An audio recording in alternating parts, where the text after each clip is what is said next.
La vida espectral, bajo el subtítulo Pensar la era del metaverso y las inteligencias artificiales generativas, es un libro del filósofo francés Eric Sadin, publicado en su idioma original en 2023 y en español en 2024.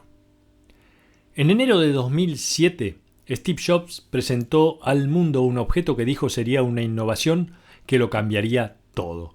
Ese objeto era el iPhone. Efectivamente se reveló como decisivo por su conectividad a Internet, por su interfaz táctil y por la geolocalización.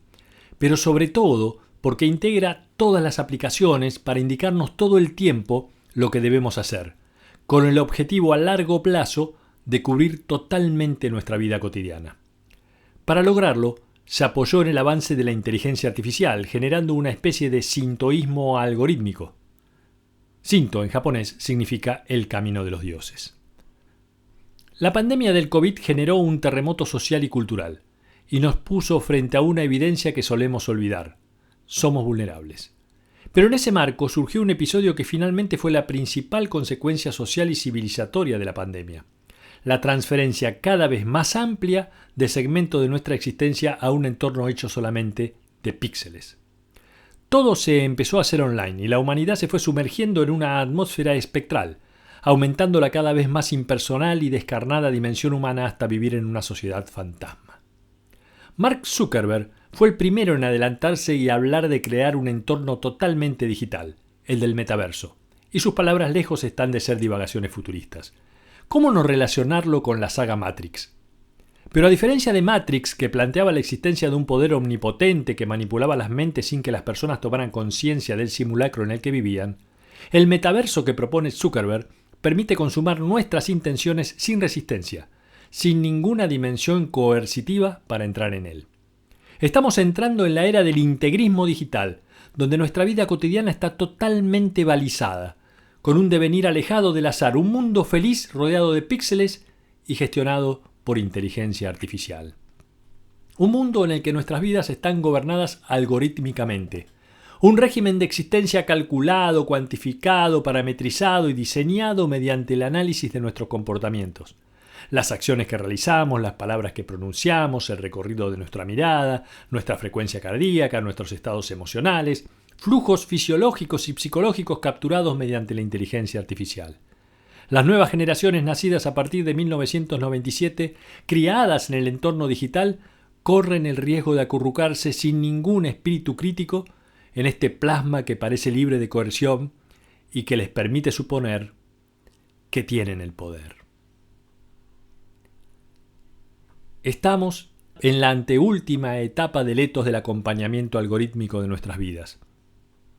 La próxima y última etapa es la implantación de chips en nuestros cerebros, el verdadero transhumanismo, que ya no es el reemplazo de nuestros órganos por dispositivos sintéticos, sino la migración de nuestras condiciones temporoespaciales hacia un medio completamente artificial. Una completa redefinición de nuestro marco existencial. La ya clásica modernidad cultural explotó sin descanso nuestra condición de seres móviles yendo hacia el mundo. Pero en el siglo XXI se ha revertido este proceso. Los seres humanos vemos cómo el mundo viene hacia nosotros. Pasamos de la era del movimiento a la era de la fijación de los cuerpos.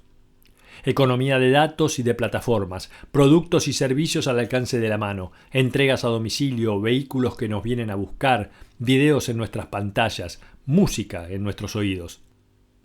Tecnología y vida se confunden por completo y experimentamos una mutación antropológica. Pero no estamos preparados. El presente es un hecho incompleto, sumido en un fenómeno de desincronización. Cuando tomamos conciencia de lo que está sucediendo, ese algo ya está instalado. Despertamos siempre demasiado tarde y nos sometemos pasivamente a este ritmo. Por eso, debemos convertirnos en diagnosticadores del presente. Identificar los hechos importantes que se encuentran enmascarados, dibujar la cartografía de las situaciones en curso y hacerlas inteligibles a nuestros ojos. Ya lo dijo Foucault, diagnosticar el presente de una cultura es la verdadera función que deberían tener los que se titulan filósofos. saber identificar las señales débiles, los fenómenos en formación, ocultos en las sombras, desarrollar el arte de capturar hechos supuestamente anodinos y establecer correlación significativa entre ellos.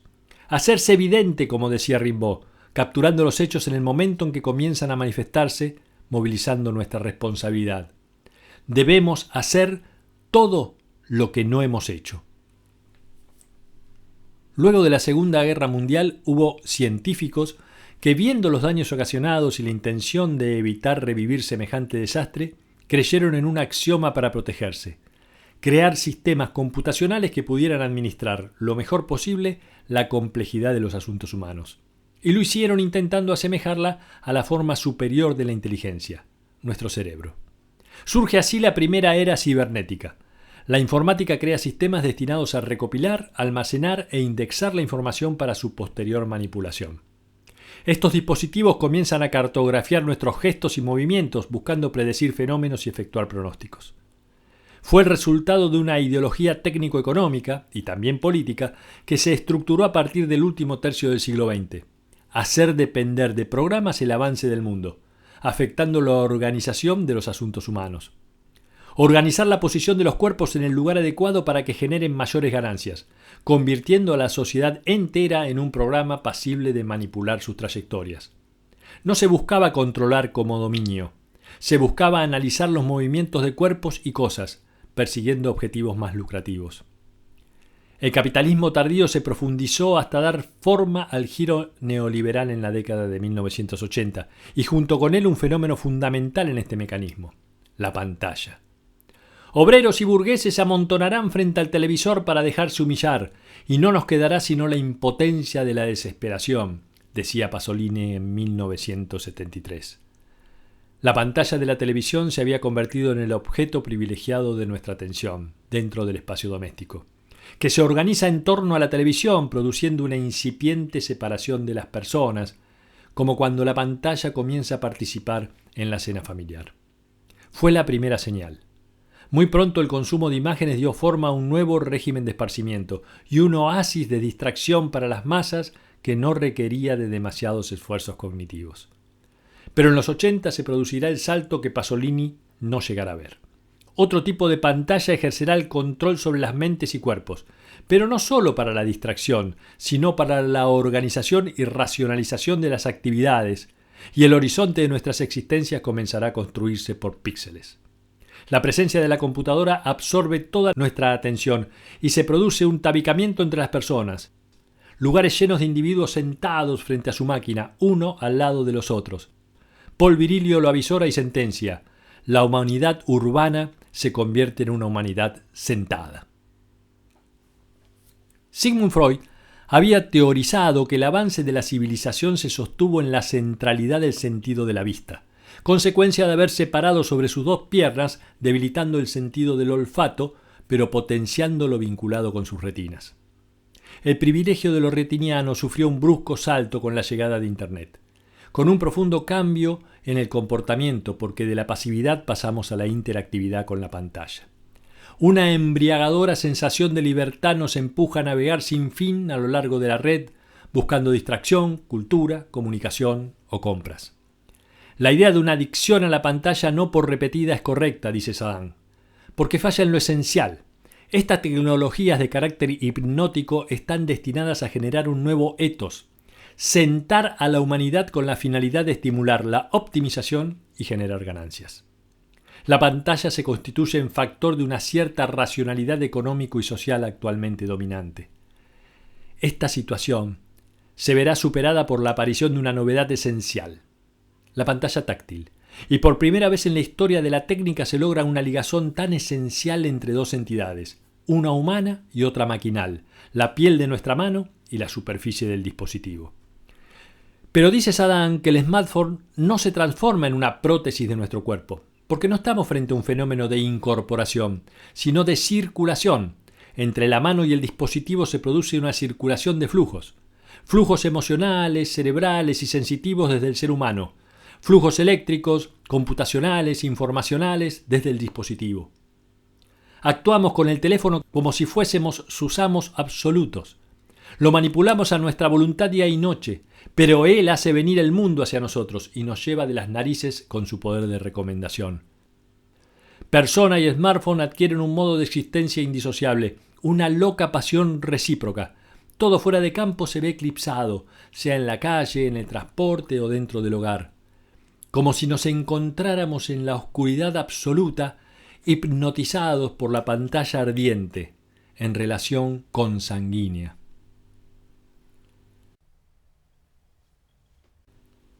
La evolución de las sociedades modernas y capitalistas se refleja en un inmenso esfuerzo de creación de medios cada vez más sofisticados, destinados a preservarnos de lo inesperado o accidental.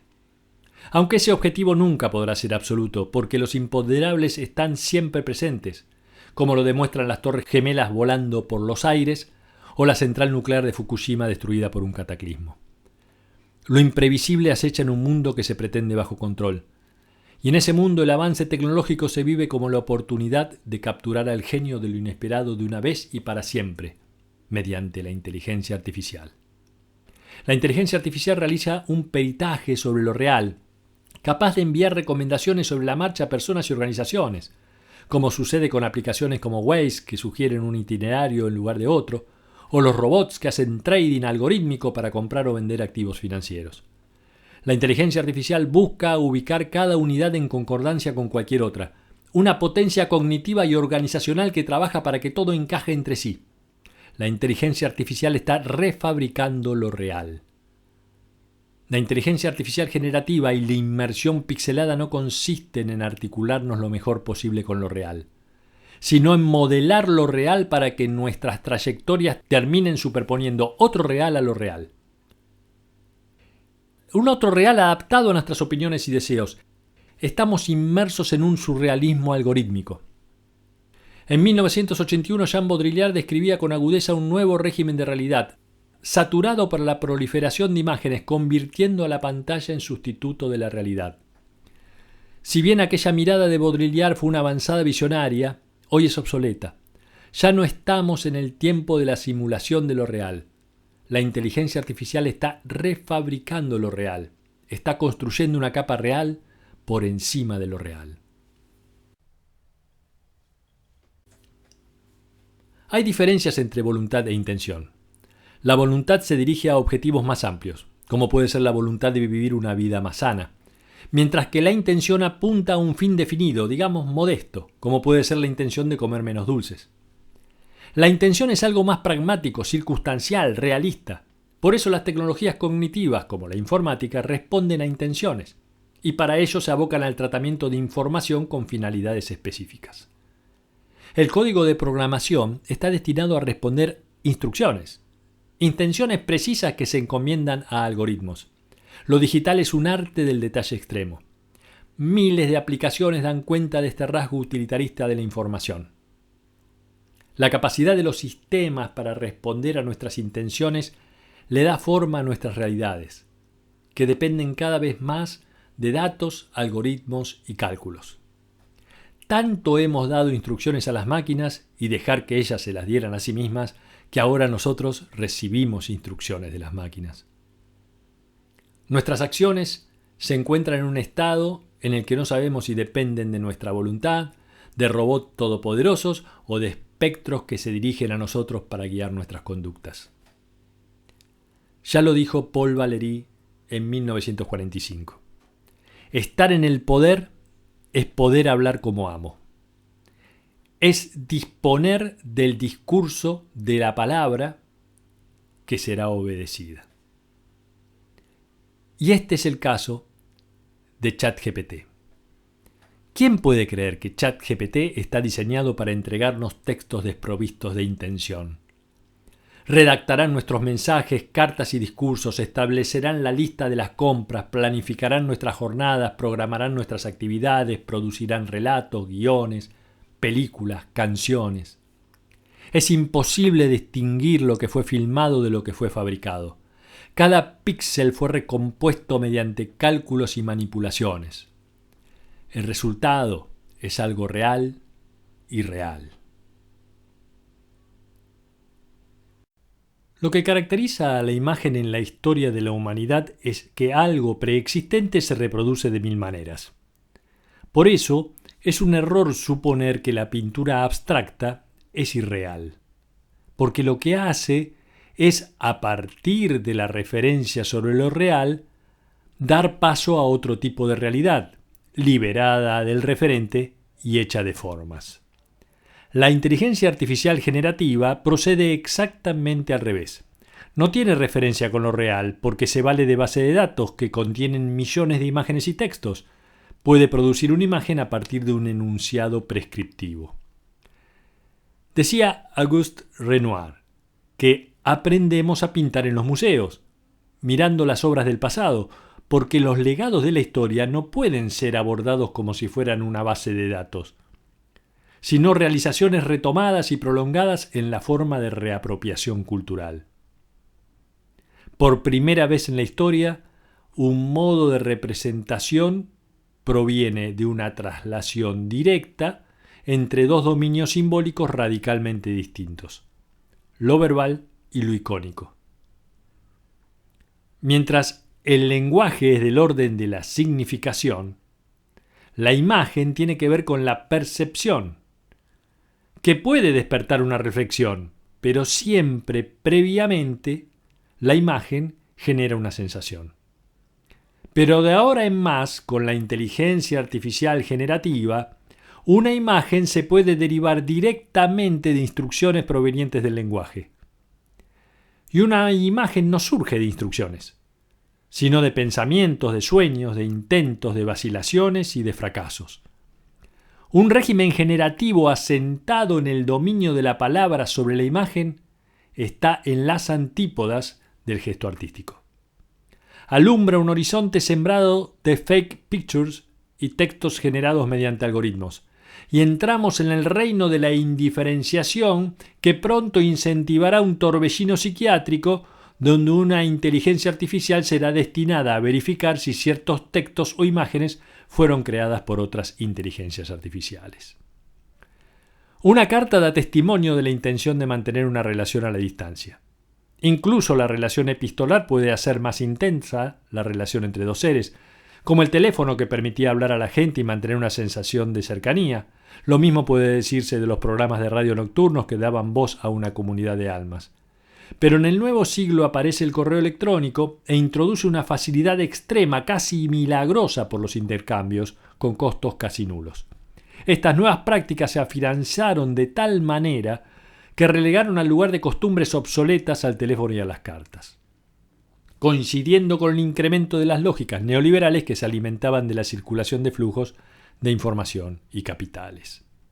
El utilitarismo económico terminó por instaurar un utilitarismo de las relaciones, una tecnologización de las relaciones marcadas solo por la eficacia, dentro de lo cual nos arrojamos sin resistencia alguna. La creciente digitalización de nuestras vidas produjo un distanciamiento de los demás, de sus cuerpos, de su presencia, también del calor afectivo, y al mismo tiempo es una manera de deshacernos de la naturaleza imprevisible del encuentro con el otro. Hoy, cada uno se manifiesta a los demás bajo la forma dominante de la pura apariencia, pero no una apariencia carnal, sino como avatar o perfil de las pantallas, confirmando el dominio de lo retiniano. Nos construimos como si fuésemos ante todo seres destinados a ser vistos y leídos. Ya no es un simulacro que se hace pasar por lo real, sino el régimen de la pura apariencia que se convirtió en nuestra realidad. Lo espectral reemplaza no solo en lo simbólico, sino en la práctica la presencia carnal. La vida se hace cada vez más etérea. En este abismo digital espectral realizamos trabajos, estudiamos, nos divertimos. En la era del tecnoliberalismo espectral intuimos el adiós anunciado al cuerpo, un adiós programado a nuestro impulso vital, una insidiosa bienvenida a la muerte. Finalizando el siglo XX estaban todos los ingredientes para esperar un futuro radiante y comenzaba el siglo XXI con la idea de que todo era tecnológicamente posible.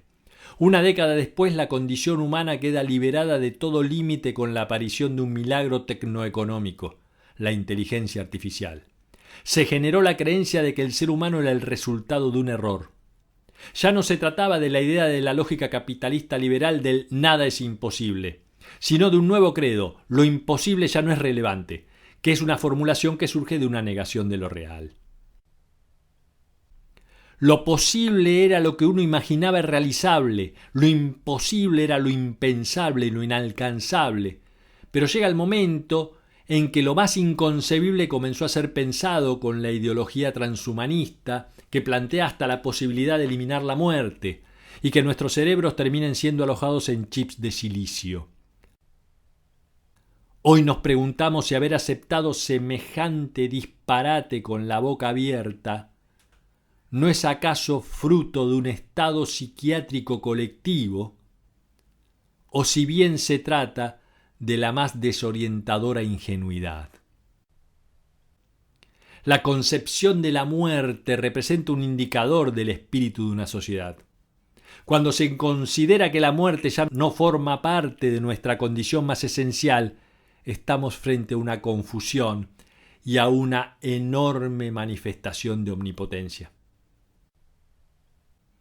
Günther Anders captó esta posibilidad cuando dijo: el hombre no puede obviar que seguirá habiendo muerte, pero lo que sí es posible es quitarle su aguijón a la muerte. Dicho en términos positivos, producir un mundo tan positivo y liso que no deje abierta ninguna fisura que nos lleve a hacernos preguntas desagradables sobre la finitud. No se trata de una simple adicción a las pantallas. Estamos frente a un fenómeno antropológico y civilizatorio. Se están redefiniendo nuestras relaciones con los demás y con lo real. Nuestra relación con la tecnología se redefine. No se trata de un orden cognitivo, sino existencial. El poder de acompañar continuamente el curso de nuestra vida cotidiana. La creciente pixelización de nuestra vida lleva a una nueva formación de subjetividad, una que se cree omnipotente. Y no se trata de la habitual burbuja de filtros que nos encierra en nuestras propias opiniones. Se trata de un fenómeno mayor, la esferización de nuestra psiquis. Una parafernalia de medios puestos a nuestro alcance a punto de provocar un profundo sentimiento de autosuficiencia. Este entorno está debilitando nuestra disposición natural a dirigir conscientemente el curso de nuestra existencia de un modo singular. Una renuncia de nosotros mismos que genera el borramiento de nuestra responsabilidad, el deber que nos exige tomar las riendas de nuestro destino. Con el ChatGPT, este proceso se acentúa. ¿Acaso necesitamos tecnologías que escriban por nosotros? Lo propio del lenguaje humano es que deriva de la tensión entre un amplio léxico y reglas gramaticales, involucrando en una relación con el tiempo que no es solo una referencia con el pasado, sino con la dinámica conjugada entre el presente y el constante devenir. Es esta dinámica temporal lo que determina nuestro lenguaje, y es lo que queda ausente del verbo maquinal del ChatGPT. ¿Quién habla?, se preguntaba Nietzsche. Actualmente nos preguntamos, ¿se trata de programas que expresan una visión reduccionista y utilitarista del mundo? ¿O se trata de nuestras voces singulares, las únicas capaces de establecer vínculos con los otros y lo real? Ha llegado el momento de que la crisis ecológica no sea nuestra única preocupación a futuro, sino también plantear la cuestión de la lengua como el otro principal desafío moral, político y civilizatorio de nuestro tiempo. Estamos ante una crisis sin precedentes del espíritu y la cultura. Hemos asistido en los últimos años a una profusión de expresiones políticamente correctas de parte de la industria de la inteligencia artificial. Coloquios, conferencias, libros de sus principales protagonistas repitiendo con los términos de una neolengua al uso que esto será para beneficio de todos y que solo debemos protegernos de los eventuales desvíos. Se supone que existe una barrera ética en base a normativas que se quedan en las formas sin penetrar en el verdadero problema, que es la transformación antropológica y civilizatoria que produce este cambio, convirtiendo nuestras facultades humanas en un dato marginal, apuntando a la completa automatización de los asuntos humanos. Vivimos en una era en la que la tecnología de la inteligencia artificial organiza nuestra propia inutilidad. Debemos pasar de la ética actual a una dimensión superior, la moral. La ética se relaciona con una supuesta buena conducta de los tecnólogos, la moral como el respeto incondicional de nuestros principios fundamentales. La gravedad del momento nos exige recordar las palabras de Albert Camus: hasta ahora sí, en adelante no. Este sería un humanismo de nuestro tiempo, no querer inocular un toque de ética en una ensalada ya bien armada, sino sostener la manifestación de nuestras riquezas sensibles e intelectuales como condición de sociedades plenamente libres y plurales. Debemos dejar de consultar a los ingenieros de inteligencia artificial para entender la naturaleza de estos sistemas. Ellos no saben más que razonar en torno a los límites de sus paredes. Para Yan LeCun, jefe científico de Meta, las críticas que pretenden ponerle algún límite a la inteligencia artificial son un nuevo oscurantismo. No existe el más mínimo matiz crítico en personajes como este, que es consultado todo el tiempo cuando surgen interrogantes sobre la inteligencia artificial, mientras quedan en la oscuridad las vidas de los operarios de Amazon guiados sin descanso por sistemas de inteligencia artificial a ritmos laborales infernales. No es tan difícil entender que se trata de procesos inscritos en la larga historia del capitalismo, que llegan para enmarcar nuestra vida y despojarnos de nuestras facultades, en nombre de intereses privados y una visión estrictamente utilitarista del mundo. Mientras, los responsables políticos consideran que este viento siliconiano representa el sentido de la historia y que no debe obstaculizarse. Actualmente, la carta blanca otorgada al tecnoliberalismo ha llegado al punto de una radicalización de sus principios sin la menor restricción. La inteligencia artificial generativa ha cruzado el umbral y nos enfrentamos a un acontecimiento antropológico y civilizatorio sin precedentes. En poco tiempo comprenderemos que aquello que nos constituye en lo más propio, nuestra falibilidad y nuestras deficiencias, pero también nuestra sensibilidad y nuestro genio, fue expulsado para dejar todo en manos de la racionalidad computacional, incluido el decurso de la vida y el mundo. Entonces, la humanidad entendida como una comunidad transhistórica de almas, dotadas de riqueza única, habrá sido vaciada de sustancia. ¿Cómo quedarnos de brazos cruzados ante este desierto que asoma? ¿Cómo podemos considerar que este movimiento que proviene de la negación de nosotros mismos puede estar inscrito en el curso natural de la historia? Debemos bloquear sin concesiones este movimiento de negación de nosotros mismos, para evitar la llegada de un futuro incorpóreo para la humanidad, que nos mostrará a nuestros hijos y nietos con chips implantados en sus cerebros, guiados por procesadores y fuerzas externas a ellos. Tenemos el deber de prohibir el avance de la inteligencia artificial generativa, dice Saddam. Y eso sería una forma digna de decirle a este universo de superhéroes animados por fantasías infantiles que no les corresponde a ellos dictar el curso de nuestras vidas. Romper de una buena vez el mantra de Silicon Valley que niega todo límite, para proclamar en nombre de la humanidad pasada, presente y futura que nos está moralmente prohibido no prohibir el paso hacia esta última frontera. ¿Acaso estamos ciegos ante el apocalipsis? ¿Cómo preocuparse por la preservación de lo viviente si no defendemos al mismo tiempo el poder de lo viviente que está en nosotros? Contra lo espectral celebremos nuestra plena presencia en el mundo y la riqueza de lo sensible. Contra la normatividad algorítmica celebremos el uso de nuestras propias luces y nuestras capacidades y defendamos nuestro derecho a decidir libremente el curso de nuestros destinos. Debemos en todas partes y sin descanso hacer brillar nuestros miles de millones de fuegos.